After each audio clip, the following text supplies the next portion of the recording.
Hello, Dan. Robin, good afternoon. I almost said good morning. Good afternoon. Welcome to the Saratoga Podcast, everybody. We missed you last week. Yes, it's it's going a few weeks now without a city hall meeting I because know. it's a 5 Tuesday month, so I it stretches know. it out. Yeah. I know. So the city council meeting, just for those who don't know, it's the first and third Tuesdays of the month. So it'll be next Tuesday. I hope everyone had a good Memorial Day weekend. Dan, did you have a restful weekend? Restful, no, but a good one. I mean, that weather was every single day was just terrific. We got out every day. We had somewhere we had to be, something we had to do. One of them involving a kids' party at the movie theater, which was a new twist for me. I don't know if you've done that before, but a kid's birthday party. You go and you have your pizza, and then you're going to see the movie. So it's Totally. kind of neat thing. So I have my most recent movie that I've seen on this planet is now The Little Mermaid. Oh, well, I mean, I know those songs by heart, but from, the 90s. I'm a 90s product of a Disney, Little Mermaid. I Okay. don't know. Well, But we this is digress. the newest version of it. I know. I'm looking forward to seeing that. Although I have no one in the household who wants to go see it with me, so you may have to come back and see it with me again. But we digress. Well, my daughters may want to go. I'll let you borrow them for an hour or two. That sounds perfect. So we have lots to talk about today, and unfortunately, Adam's not with us. Adam, we miss you, buddy. But we have lots to talk about today, and we have a very special guest that we're excited about, which is Commissioner Jim Montagnino. He'll be joining us very shortly. Commissioner Montagnino, we've been hoping to have on for a while, and so we're really excited to have him on today. And there was big news that came out of City Hall yesterday, which was the appointment of a new police chief. And so we're really looking forward to talking to Commissioner Montagnino about that news. And we will get into that. I actually see him here. So if we want to jump into that right away, Dan, does that work for you? And then we can hop into some of But before we bring the commissioner on, I don't know Lieutenant McIntosh. You do. Could you give a little bit of your personal viewpoint of the pick and him as a person and him as a leader? Oh, sure, absolutely. So it's actually it really comes full circle for me because Officer McIntosh at the time, way back in 2019, when I first contacted the police department, I was setting up a ride-along. I was campaigning to become public safety commissioner, and he was my point of contact to set up my ride-along. And I had no idea who I was emailing or who I was going to be going in to meet. And I was pardon my French, but scared shitless because, it was my first kind of interaction with the police department. And I was just really nervous and didn't know who I was going to be dealing with. And he just couldn't have been lovelier. He couldn't have been more professional. And it was the first time, I didn't go out with him on my ride along, but he was the person who facilitated the whole thing. And he just couldn't have been more professional. He couldn't have been more welcoming. And it was kind of my first entree into the police department. And then he was deployed. He went out on deployment. So he was gone for some time. And I was just incredibly impressed with his military background and his service to our country. And, those kind of skills that you bring back in terms of leadership and bring those back to the department, I just think there's such added value there. And I could really see those leadership abilities and how he brought them back and utilized them in his career in the police department and, rose to the ranks of the police department and utilizing those skill sets. And I just think he's an incredible talent, and I think he'll be a great leader. And I think he was an excellent choice as chief. But I think there's a lot that needs to be explained to the public about how the process works in terms of civil service. And that's one of the things I wanted to talk to Commissioner Montagnino about, because I think there's been a lot of unfair criticism leveled by specifically Saratoga BLM. And I think that context here is really important, especially when it comes to describing how people are promoted and why. So those are some of the things I definitely wanted to talk to Commissioner Montagnino about. And just, I'm sure 99% of our viewers know what we're talking about, but just to be clear, it was yesterday they announced Lieutenant McIntosh will succeed retiring Chief Shane Crooks. Is retiring a June 30th date. Often that means they leave earlier because they have some leave time that they need to use and so forth. So this was kind of momentous news in the city. That's a big deal. And his qualifications, I'm going to steal a little bit of Commissioner Montagnino's thunder here, but his qualifications are just stellar. Now, I admit, as an old cop, he's an experienced veteran, but he's still a young, relatively speaking, for the Chiefs position. And that's not to cast any negativity on it, but it's noteworthy. And maybe I'll bring that up as an open topic with the commissioner when it comes on. But it's just noteworthy. He's probably the youngest chief, I got to think, in Saratoga Springs history, or he will be when he's officially appointed. I got to say, Dan, I was 39 when I started as Commissioner of Public Safety. And when I was with the officers on patrol, I literally felt like I was the mother. Like I've never felt older being out on patrol with the police officers. I was like, holy cow. I literally brought out all my maternal instincts. So, we have a younger group. And so I think it's, I think it's actually great that we have someone who's a little bit on the younger side. And I think because of his tremendous experience, both in Saratoga, but also out on deployment, I think he's got a real maturity level and a gravitas that kind of offsets what people might associate with, just his numerical age. And I think it's also great that we have someone who could really grow with the department and hopefully be the chief for, the long haul. A very good point. And before we bring the commissioner on, I also want to mention, it's all about the new guy, but Shane Crooks has guided this department. He's led this department through what had to be the most tumultuous time. I can't speak for 1925, but from what I know about this history, the last few years, and you were there for part of it, Commissioner Montagnino there for part of it, the most tumultuous time for the city and certainly the police department, policing in general. He goes off to a well-deserved retirement. Maybe we can reach out to him in the coming weeks before he is officially retired, and maybe interview him before he goes for good, because I have a lot of respect for him. I will get emotional if I talk about it. So it's hard because he has such a special place in my heart, and we did go through so much together, and I just have so much respect and adoration for Chief Crooks. And actually texted him the other day. I'm like, Chief, you make me cry like you're an ex-boyfriend. I'm like, because the thought of you leaving is just, it breaks my heart to see him leave. But, he's retiring, and, he only has good things ahead, and he has done such tremendous things for our community. And, I thank him so much for the years and years and years of service he gave Saratoga Springs. So, nothing but love for Chief Crooks, certainly. Great. So should we bring in the commissioner? Well, sure. Go ahead. All right. Commissioner Montagnino, hello. Hi, good afternoon, everybody. Good afternoon. Thank you so much for joining us. Oh, thanks for having me here. No, we appreciate it. I know it's been a long time coming, and I was thrilled to hear that you were coming on today, and also especially thrilled to have you on with this, really exciting announcement. Yeah, it's really wonderful news. I mean, our new chief has such an incredible resume, and I was listening to you earlier, and as Dan said, he stole a little bit of the thunder with talking about his credentials. I can't imagine looking at Lieutenant McIntosh's resume that a person that young can have accomplished so many things in one very short span on the planet. Remarkably accomplished person, and as you mentioned, Robin, as an individual, he's just aces. Just a genuine, warm human being. When you talk to anybody else in the department, they look up to him. I heard an anecdote recently that when he was in the academy, there were people joking with him about how long is it going to be before you're chief. That people recognized his leadership skills immediately. And Commissioner, if I could jump in and sort of put you on the spot from memory, but I think you'll know some of this. For those that didn't get to read the articles in either the Gazette or the TU, and I believe the Saratoga eventually got an article up. Could you list some of his qualifications for us? They're really impressive. Well, I mean, certainly in terms of his educational background, he has a bachelor's degree summa cum laude. He's got a master's degree in public administration that he earned while a police officer. He's currently at the FBI National Academy and will be graduating in about a week. So, in terms of the smarts, he's an extremely intelligent individual and has worked very hard to further his education, even while working a full-time job and a military career as a member of the National Guard. His military, he's got, at my count, 23 separate medals and commendations. Wow. He was deployed to active duty in Iraq. He's been in Kuwait.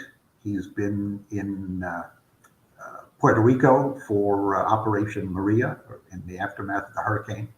So he's been deployed worldwide, and he's seen really tough situations.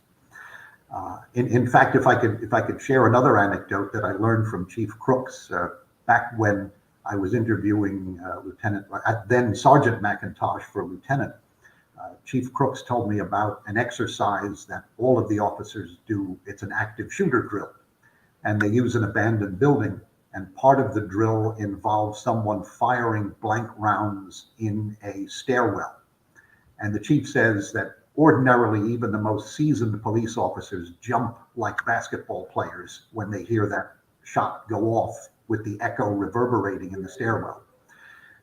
Chief Crooks happened to be there when then Sergeant McIntosh was undergoing this training. And Chief Crooks said, when the shots were fired, you would have thought that Tyler was sitting on the beach sipping iced tea. Wow.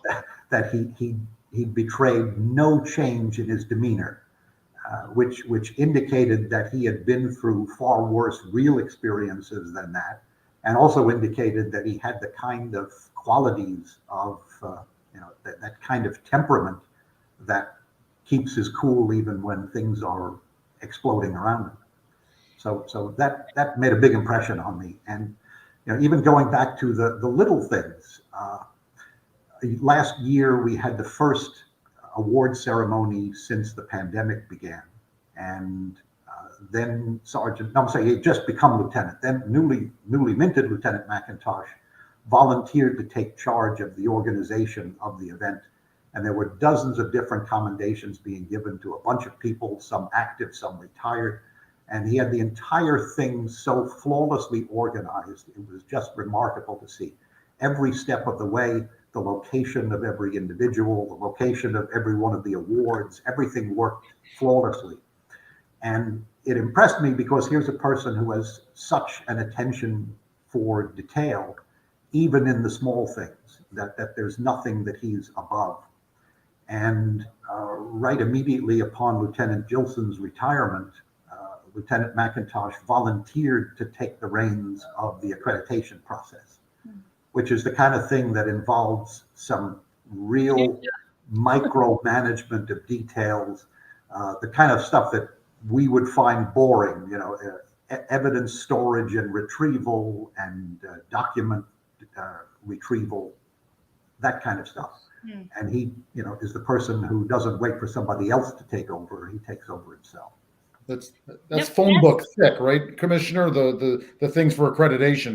It's not just a 2-page sheet of checkoffs. It is a phone book of documents and orders and so forth. Correct?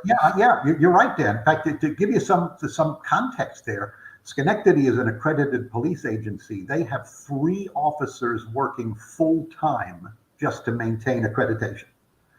It's wow. That labor intensive because there are so many different pieces of information that have to be organized and reported on and accounted for.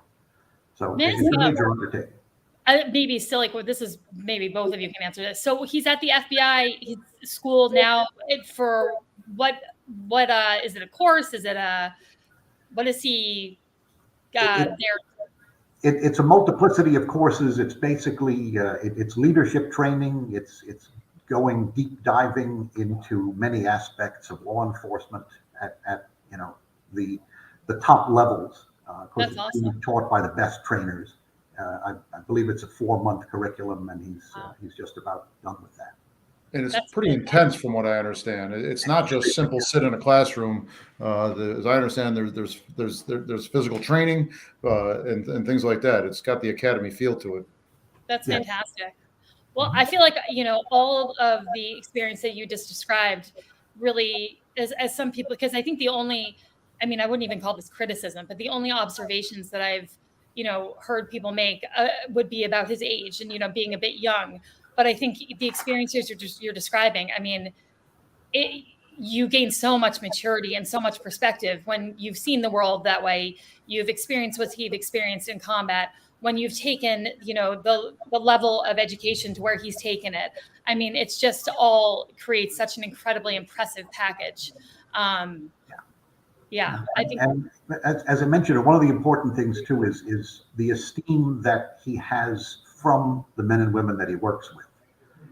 I remember when we did the interviews for his promotion to lieutenant, there was a person with more time on the force, one of the sergeants who was in line for the promotion. And I called that person to say that Tyler had gotten the position. And that person's response was remarkable, because they said, it doesn't surprise me at all. He's just head and shoulders above everybody. This was a person who had been passed over for promotion, but was genuine enough and honest enough to say, this is a person who really stands out. Now, Commissioner, can you speak, because this has been like so frustrating for me. Saratoga BLM specifically has been super critical of who you had been interviewing for police chief. And the way they've characterized it has been, you've just looked around the police department and decided you're going to pick these two or these three people as candidates for police chief just based on your own personal preference.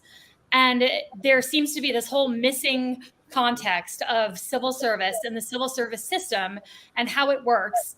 And basically, people don't seem to understand that we have a civil service system that's put in place that basically you have to qualify to take a test. And it's basically put in place to eliminate nepotism and favoritism, and to eliminate a system in which a commissioner could just pick personal favorites or, nepotism to promote people. It's a way to make things fair and equitable. And you have to score and be on the top, top three highest scorers. And you're given a list from civil service as to who you can choose to interview for these promotions.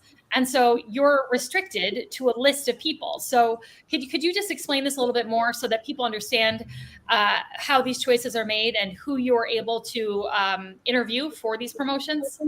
Right. Well, you've said it perfectly, because obviously you were Commissioner of Public Safety, and you made numerous appointments and promotions in the fire service as well as in the police department. So you know the system as well as I do, I'm sure. As you say, there's an exam. And it's a promotional exam, the way the system is currently set up, which means that you have to be in the Saratoga Springs Police Department in order to sit for the exam. And you need a certain number of years of experience as a sergeant or a lieutenant before you can sit for the chief's test. And only the top three scorers, there have to be three people at least who passed the test for there to be a valid list. So in this case, there were three people. It was Lieutenant McIntosh, it was Sergeant Veach, Paul Veach, and it was Lieutenant Bob Gilson, who were the three when the list first came out. So there was a legitimate, eligible list from which the appointment must be made. Now, in full disclosure, there was a change in that Lieutenant Gilson retired. So that left two names on the list of three. So an appointment of either of those two individuals would be a permanent appointment from a valid list. Right. But there would have been an option, which is rarely used when there are people on the list. But under the law, I could have made a provisional appointment. Now, there's an asterisk there because another chief's test was administered back in February and the results aren't out yet. But the same people took that most recent test. So Lieutenant McIntosh took the February test, and Right. Sergeant Veach took the February test. Right. And I believe also Lieutenant Warfield and Lieutenant Mitchell. Okay. So again, all people in the Saratoga Springs Police Department, because we are still promotional, we're not open competitive. And so at some point down the road, there will be scoring of that exam and there'll be a release of a list, but it's only going to be one of those four names anyway. Right. Now, there would have been a theoretical possibility of out of thin air making an appointment, a provisional appointment of somebody who's not on that list, but that, first of all, wouldn't have been valid, because then when the test results come out, it's not going to include this hypothetical other person. Right. And again, getting back to the point that we are limited by the current rules to promotional appointments. So it has to be somebody in the department. And pretty much the upper echelon of the command staff are all part of that pool. So, I remember you're referring to the February 7th City Council meeting, which was the first of the two meetings that have been shut down by BLM. They took the position that I had picked these names basically out of thin air. Yes. And that the word they used was elected, that the new chief would be elected from among the three names that I picked. Correct. And you're absolutely right, Robert, that I had nothing to do with the picking of the names. That's the civil service test that's governed by applicable law. So, and I'm sorry, one real quick follow-up, Dan. So hypothetically, because I don't actually know what would happen, but if hypothetically you had decided to name someone not in the department, if you just decided to go rogue and name some other police officer who was from some other department, would there not be like legal action taken? I mean, like what would have been the consequences of that? Oh, well, I think the consequence would have been pretty immediate, that any of the people in the running for the position as a promotional appointment would have standing to bring a lawsuit and Right. say, you can't just go off the list and pull Right. somebody out of nowhere. Right. Now, I had discussed going back as far back as February of 22 with the Civil Service Commission, the possibility of having open competitive exam for police chief and fire chief. And I brought it up in February of 22, and I brought it up again in June of 22. And at the request of the Civil Service Commission, I actually prepared a draft job spec for that. But up to now, civil service hasn't chosen to adopt an open competitive system for the selection of chief. And therefore, at this point, it's not on the table. I personally would love, this is not exactly what you're getting at, but I personally would love to, years ago, there was a 3-person committee that was appointed to work with civil service on basically getting the test information and the civil service announcements for hiring firefighters and police officers on an entry level, getting that information out to different areas, to schools, to different communities, to kind of broaden the audience that information was going to. Much like when we're campaigning, how we say, we have to go to where people are, get to where people are at. And I think I would love to see that kind of an effort, that maybe that kind of a committee be reestablished so we could broaden the pool of prospective candidates, because that information is really dense, when civil service announcements are put out. And so the way people consume information is so different nowadays. I think it would be an interesting effort to put together that kind of committee and work on how we're disseminating that information and where we're disseminating it to. But conversation for another time. Well, no, I think it's always timely, Robin, and I'm glad you brought it up, because it's a wonderful idea. If you think back, we had a situation about a year ago where we were in desperate need of 9/11 dispatchers. Yeah. And we had an exam that was upcoming, and we didn't have more than a handful of people signing up for the exam. Right. And Mark Mulholland of Channel 13 actually did a little piece where he said, hey, Saratoga Springs is looking for dispatchers. It's fascinating work. It's interesting work. It's public service. It's first responder.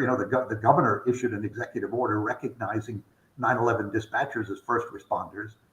And Mark's little piece on the news program actually brought 47 applicants forward. Wow. So we ended up, as you point out, if the word gets out broadly enough, then we can get more people applying for the entry level kinds of positions. Yeah. Which you have one right now, right? The police department officer exam is you're currently accepting applications to take the test, correct? Yeah, we're beating the bushes for that.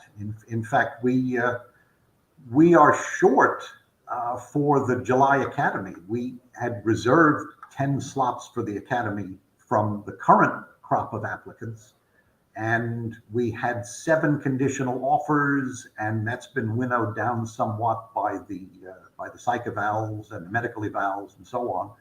So we're actually short the number of officers we need to get to full staffing that we're actually financed for. So, which is never good, because it's one of those things, which I know you know, Commissioner. It's like if you don't keep filling the pipeline, you end up in a bad spot. Yeah. And what we don't want to do is lower our standards. No, definitely not. We did pass on some candidates who passed the exam, but just didn't meet the qualities that we look for in the screening process. You know from your experience how detailed the screening process is for police and firefighters both. And I think it's one of our biggest points of pride as a department that we have higher standards than so many departments in our area. I think that's really one of our biggest points of pride.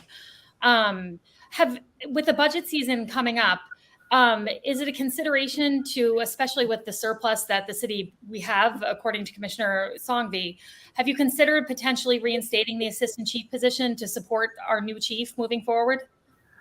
That's a really, really good question. And we have been in meetings with the command staff, and we are planning to do some reorganization in that regard. I don't want to commit to anything in particular, but there is a need for someone at the top. Basically, you know from having been here, right? The collective bargaining agreements for the upper echelon in the police department create a situation where most of the people in charge are working day shifts Monday to Friday. Mm-hmm. And that leaves the people able to make decisions on the fly short on the weekends and at nighttime. So we're looking into a way of having someone. We now have lieutenants working in the evening and night shifts, but we'd like to have something where somebody, whether it's going to be an assistant chief or a captain, both of which positions have existed in the past. Yeah. Someone.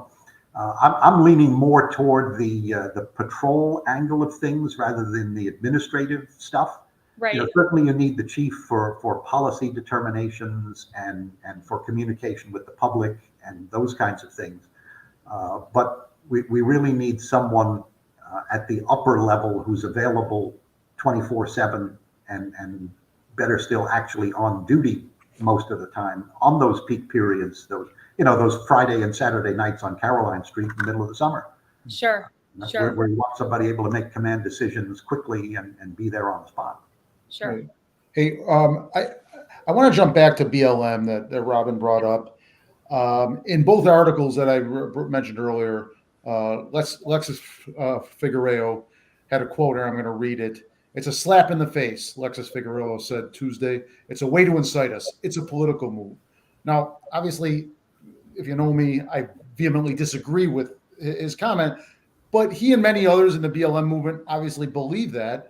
What, if anything, will you advise the new chief or direct him to establish a dialogue and or a relationship with those members of the BLM movement who've been, beyond vocal? Well, you raise a couple of very, very good questions there, Dan. And Chief Crooks tried on multiple occasions, and I'm sure, Robin, you can confirm this.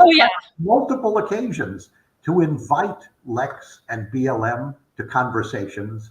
They never wanted to take him up on the offer. The previous city council appropriated $30,000 for private mediation services. They refused to participate. Yeah, they don't want to talk. And to me, Dan, I think one of the most important things that people have to recognize is BLM to this day insists that Tyler McIntosh and others at the scene murdered Darrell Mount. They executed Darrell Mount. They repeat this over and over again.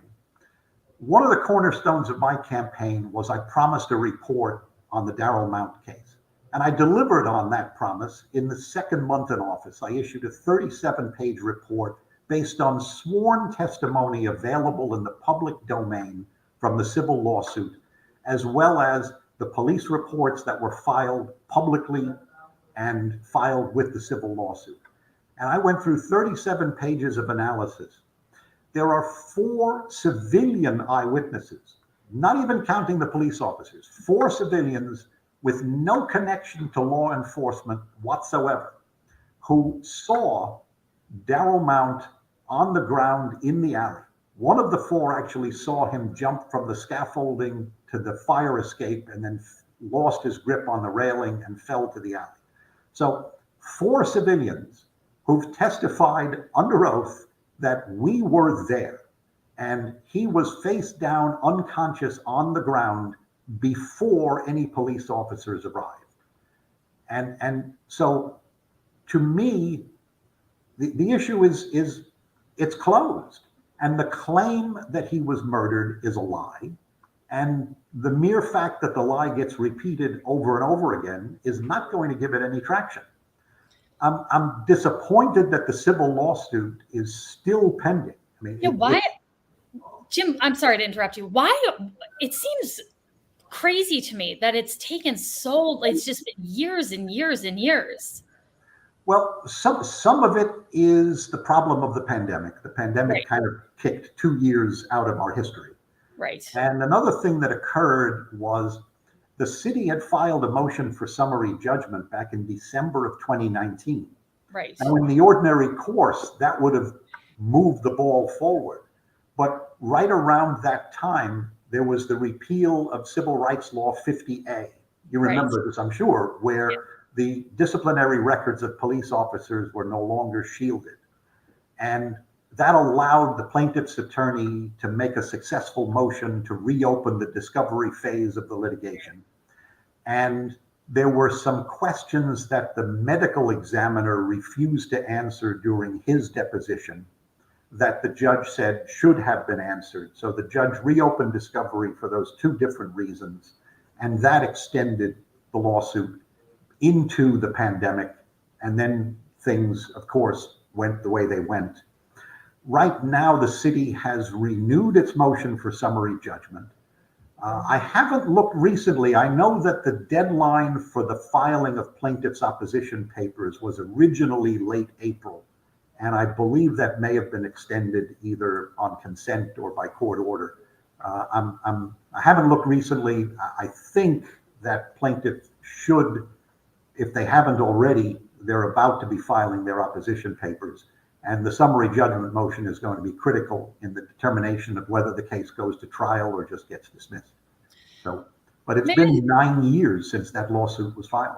Yeah, which is just bad for all parties. It's bad for everybody. But may I just also make one statement in regards to Dan's question about encouraging the chief to establish a dialogue with BLM. Els Figueroa has made it abundantly clear that his end goal is to abolish the police entirely. That's his end goal, is to have no police. And so between calling our police department murderers repeatedly, between establishing his goal of abolishing the police department entirely, I don't see any reason why our police department should be in communication with him at all. I mean, I just don't. And I think that if the Commissioner of Public Safety wants to have a dialogue with Els, go right ahead. But I don't see any reason why the police department should feel compelled to try to establish a dialogue with someone who doesn't believe in their existence entirely. I mean, that's just my personal opinion. No, it's an excellent point, Robin. One of the 50 points that the Police Reform Task Force had recommended involves increasing contact with the community.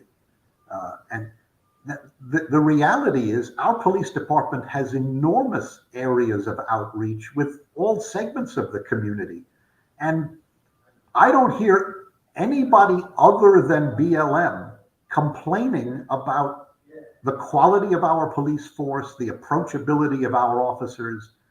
When you talk to the parents of kids in our public schools and they talk about the SROs, everybody just gushes. We had a situation only a week or 2 ago where the newly appointed SRO for the elementary schools came to the assistance of a 7-year-old who was obviously physically injured. Yeah. And it turned out that his mother had beaten him with a plunger handle. And the SRO went with him to the hospital. He had to be transferred from Saratoga Hospital to Albany Med because Albany Med has a child trauma center.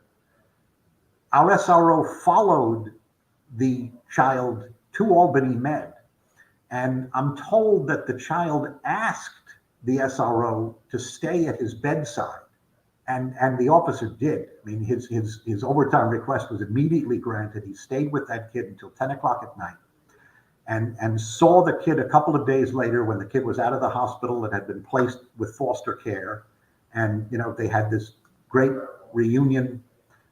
It's a wonderful area for relationships to get built and for the police to do the job of protecting and serving that they do. And I don't hear anything but praise from all the other sectors of the community, except for BLM. And they just, they scream and they holler and they shut down meetings. I just need to jump in here. And I don't disagree with too much of what you're saying. And if BLM simply will not sit down, I get it. But if there's an opportunity for somebody within the public safety chain in the city to have a cup of coffee with someone from BLM, they're a force in this city. And lately they've been a disruptive force. I don't think ignoring them is going to make them go away. If they ignore us, or if they ignore, the police side of things, I'm talking like a police officer. I totally agree. But you have to look at. Then so be it. But I still think if there's an opportunity there to have dialogue. But but it's been 3 years of trying to have dialogue through every which way. And if you look at 3 years and 2 different city councils, and no one from BLM is willing to sit down with anyone from the police department or anyone in the public safety department and have a cup of coffee. I mean, I offered, anywhere, anytime, I'm willing to talk. Anywhere, anytime. Same with our police department. And it was turned down every single time. And I'm hearing the same thing from Commissioner Montagnino.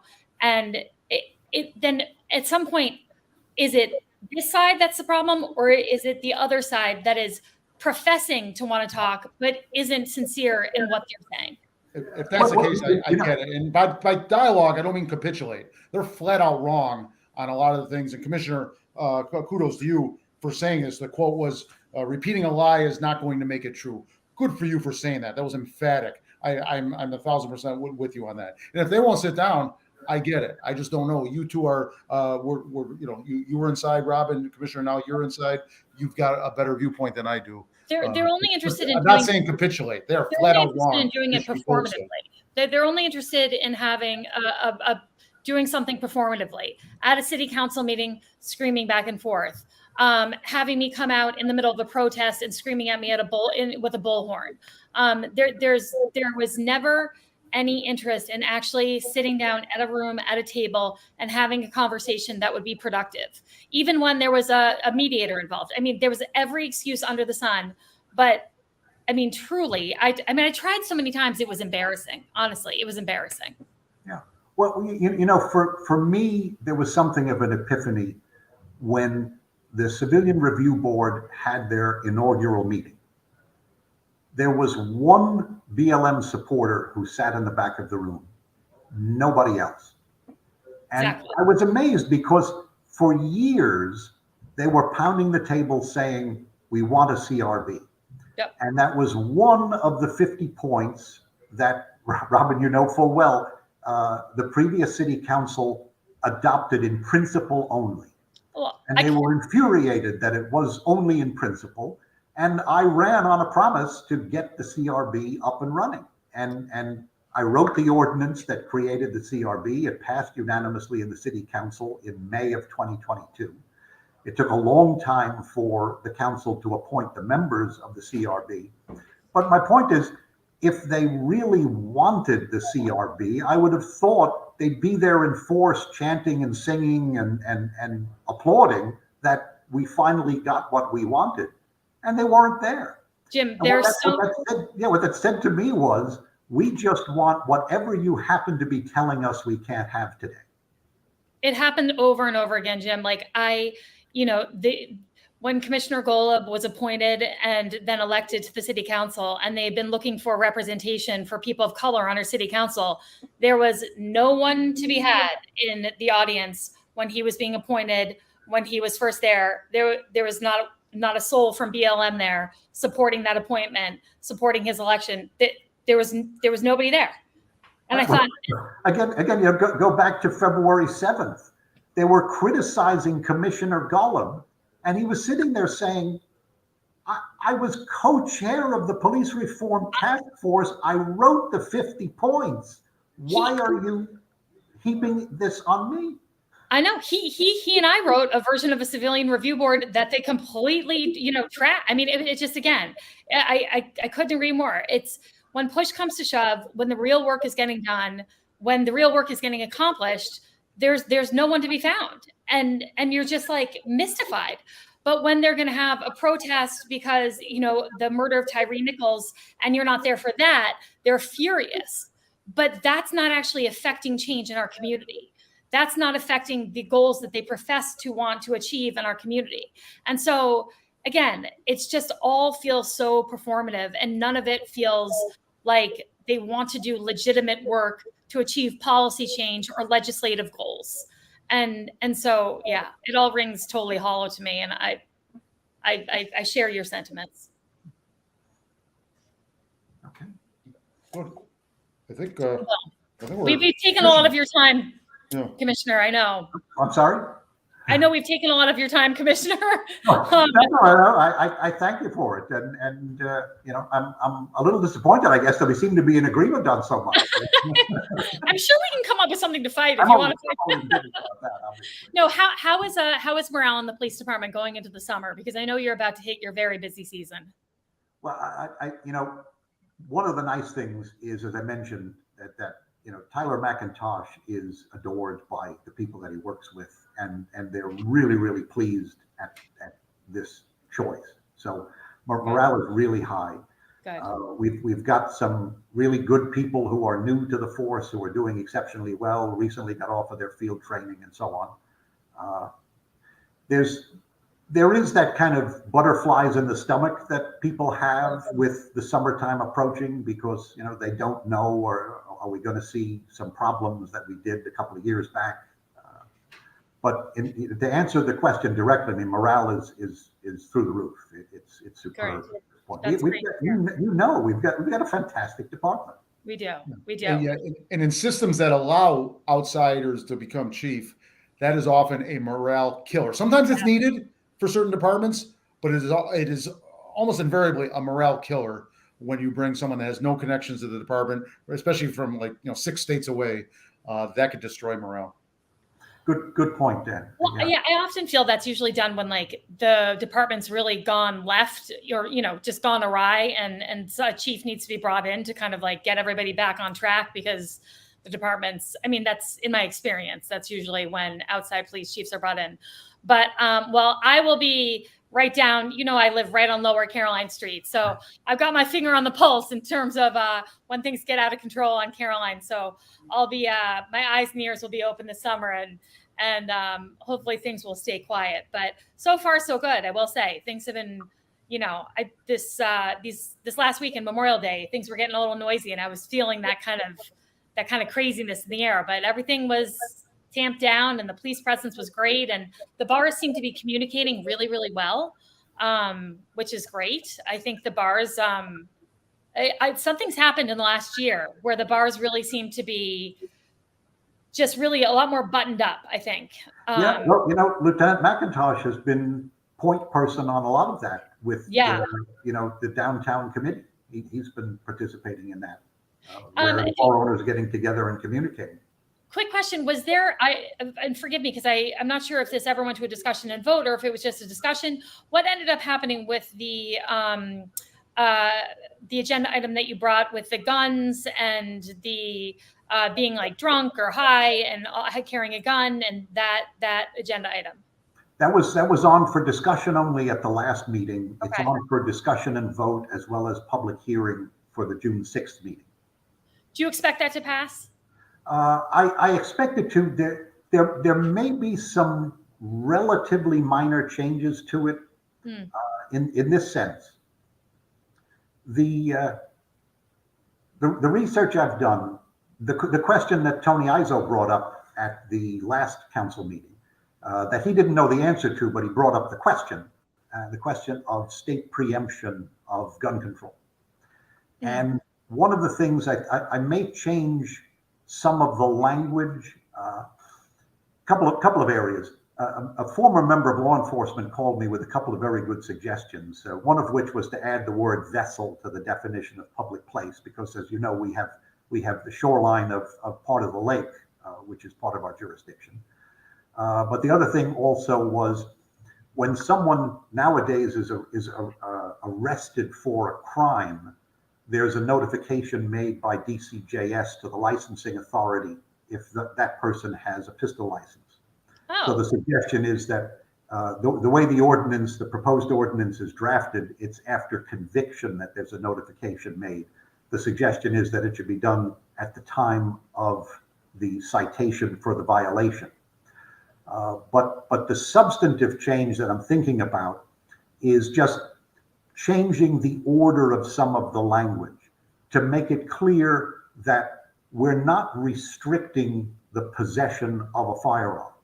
What we're restricting is being in a public place in an impaired or an intoxicated condition if you are in possession of a firearm.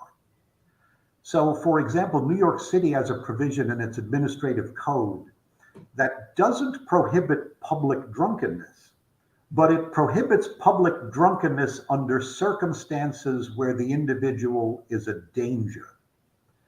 So this would be a classic example of that, right? Yeah. There's nothing wrong with staggering down Caroline Street at 2 a.m. on Friday. Right. But if you're staggering down Caroline Street with a loaded revolver on your hip, now you're a risk. It's a different story. Right. Yeah. So I may tweak the language a little bit so that it's clear that the focus is not on regulating gun possession, but on regulating the circumstances under which a person can be impaired or intoxicated publicly. Gotcha. But that's coming, it'll be up for vote on the 6th. I mean, it seems to me, I don't have a super strong opinion about it one way or the other, but it seems to me dissuading people from carrying a loaded handgun if they're drunk or high I don't really see any negatives there, you know? Well, the whole thing was that November 20th shootout. Right. The parties involved, the two people who were armed, had the presence of mind in one case to call an Uber, and I think in the other case they had a designated driver. So when you think about it, they had the forethought to say, well, I'm going to be going out drinking, so I'm going to make sure I'm not driving. But at the same time, they didn't give a second thought to the fact that I'm carrying a loaded firearm with me, and my judgment's going to be impaired. Yeah, I can't follow that logic at all, man. Yeah. And to your earlier point, when someone that's a teacher or involved in public education is arrested, not convicted, but arrested, the state education department gets an automatic notification. So why couldn't we do that with pistol permits? Yeah, for real. Good point. Yeah. Good point. Really good point. So the system's already in place. It just has to be copied for the pistol permit registry. Well, as someone who lives, a stone's throw away from all this action with all my little kids, I appreciate everything you're doing. So thank you so much.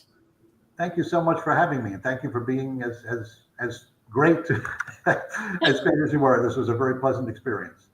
Oh, I'm glad to hear it. Our pleasure. Thank you so much, Commissioner. We appreciate it. Okay. Enjoy the rest of the day. Thank you. Bye-bye. Hello, Dan.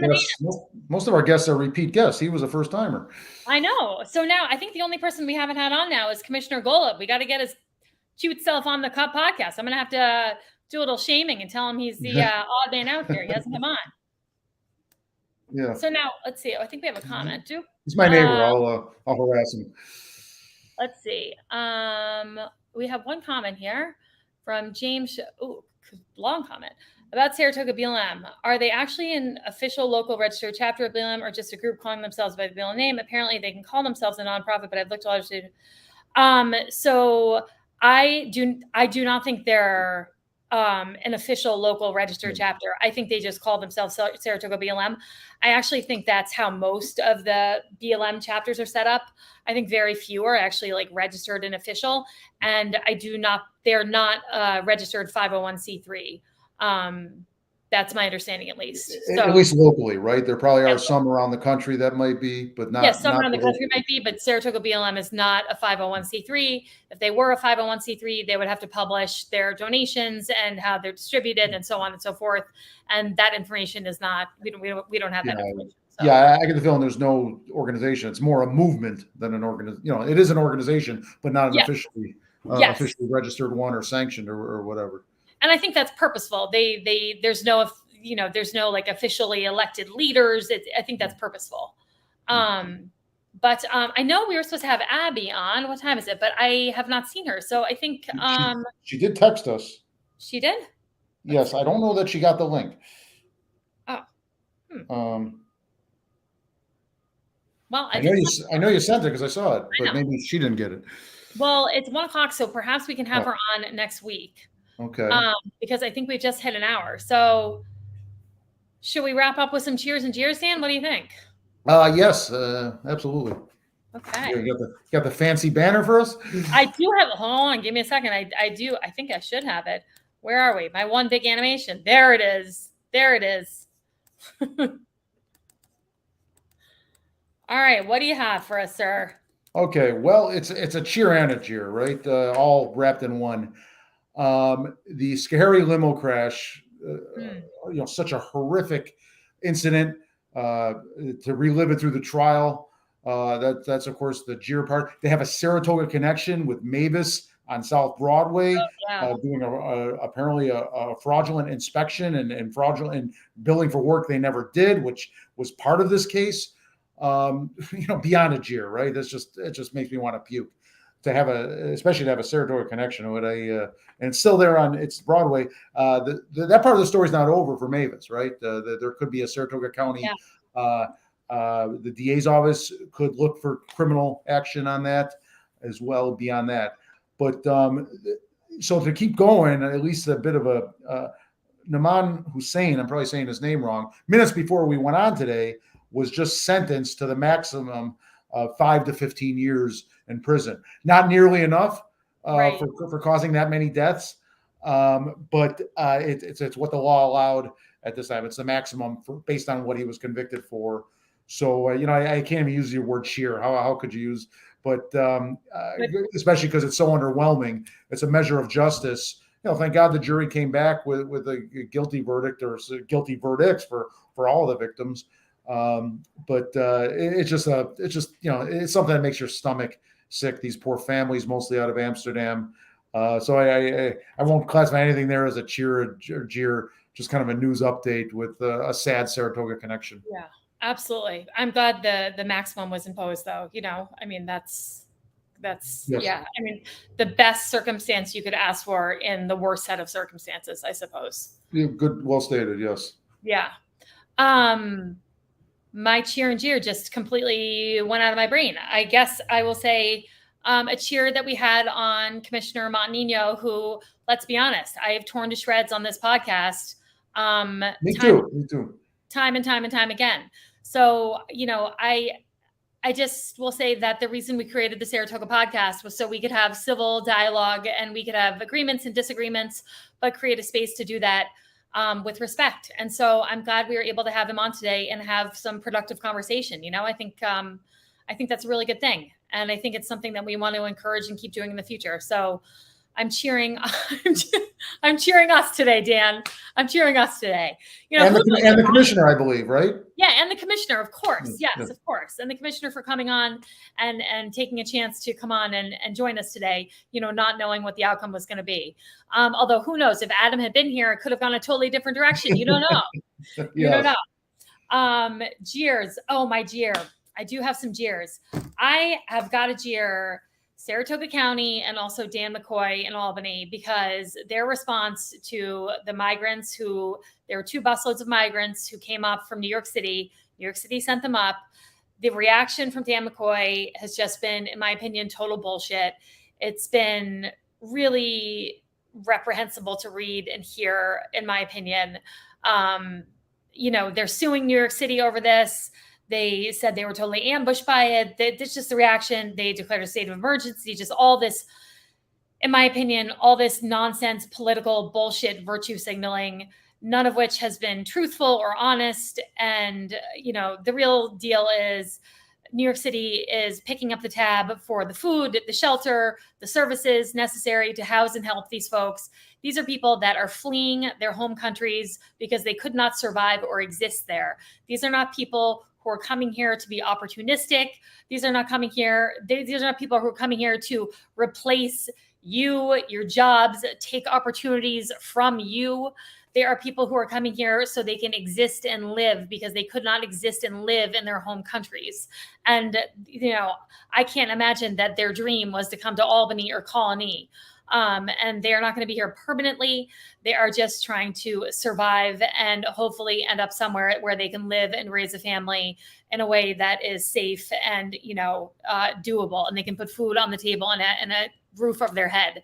So, these are human beings that, in my opinion, we should be greeting with some grace and some humanity, and not with lawsuits and fucking political nastiness. So that would be my jeer for the day. Dan wow. McQuarrie. Powerfully stated. Powerfully stated. I know. And I know I'm going to get a lot of shit for that because that's fine. We've all set our pieces on here, and some people agree with us and some people disagree with us. Exactly. And mostly everybody's been cordial. Even the ones that disagree, I've had some harsh words, but still some level of respect from what I've seen anyway. You know where it gets the harshest when I express some of these opinions on Twitter, that's where people can be gnarly. Twitter is a nasty place to live, but you know what? It's Twitter. But I'm saying this podcast, when people disagree with us, it's been largely civil. Yeah, no, I completely agree. And you know what? I would like to think that's because we're civil in our disagreements. And so, you set the tone, much like the city council. They're not civil in how they fight. And so people come to public comment and they're not civil in how they address the city council. Good. Well, good point. Good analogy. Good comparison. Thank you. All right, sir. It's been a pleasure. Look at that. We kept it under an hour. I know. Oh yeah. Less under the hour. See you here. Same time, same place next week. City council meeting, and it'll probably be a full one because Commissioner Montagnino mentioned that bill will maybe go through a hearing, have some amendments perhaps, and so there's going to be, let's face it, it's Saratoga, folks. There's no city council meeting that isn't full anymore. It's going to be a big one too, especially because I know Saratoga BLM is planning to come and speak out against the McIntosh's appointment. So it'll be a big one. We'll be there. We'll be watching. We'll be listening, and we will be recapping it for you next Wednesday at noon.